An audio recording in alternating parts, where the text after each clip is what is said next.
Let's talk college football. And I guess the only words I can use to describe what we saw Saturday, Los Angeles. USC, UCLA, lost. Yeah, they lost. It was competitive in the beginning, but then it got away. USC hung tough. But how the hell do you allow Michigan to run for 279 yards on your defense?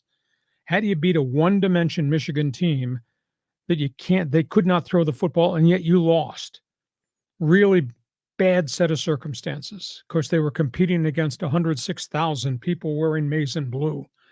But it was really disturbing because SC's quarterback, Miller Moss, hung in there. I think he threw for 279, threw 3 touchdown passes. Well, he took some wicked hits along the way.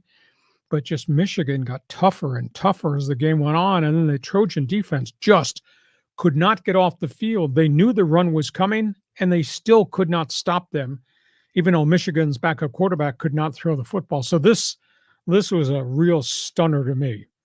UCLA got whacked. Early on, they competed down in Baton Rouge, but it turned out to be a disaster in Death Valley.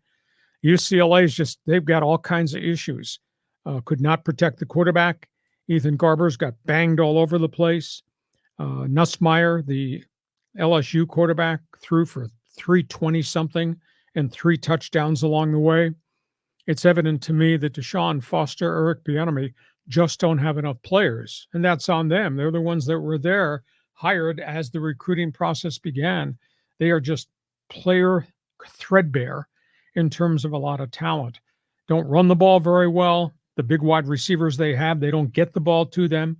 Garbers got knocked all over the place as LSU got progressively stronger and stronger. So, like I say, Los Angeles, a lost weekend. Your thoughts on SC and UCLA? Well, I was curious to see how these were going to go because these were the big time going to the Midwest and playing these teams. UCLA early on, Garbers had that 1 touchdown pass. He took a shot right in the sternum, and he delivered a shot. And I'm thinking, hey, UCLA showing me something here we hadn't seen in the previous games. One possession. It was one possession. But still, it was something to hang your hat on because the previous games were such a disaster. The game, I thought this was going to be even more lopsided than it turned out when you look at the final score. But, these are building blocks for these teams. SC, I forgot that they were rated number 11 going into that game. And, they were competitive, but they just couldn't stop Michigan. And, man, imagine being a football player, like just out of high school, playing in front of 100,000 or is that 110,000 in Michigan. What an arena. What a place to play. Yeah, very, very, very tough place to play. But USC's got all this 5-star talent. I was amazed that they could lose to a one-dimension Michigan team because the whole world knew there's only one thing Michigan could do because their quarterbacks have not thrown the ball well at all, and that was run it. And why didn't you load the box? Why didn't you blitz the run lanes?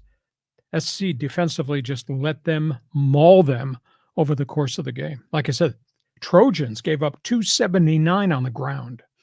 It's funny. The Trojans got beat by a quarterback named Orji. Yeah. Your warped sense of humor. Anyhow, tough weekend in Los Angeles. If you're a USC or UCLA fan, feel free to jump on board. And this is only the beginning because these guys got to go back east a bunch more times. And, of course, not going to be easy, I don't think. Okay, we go from that.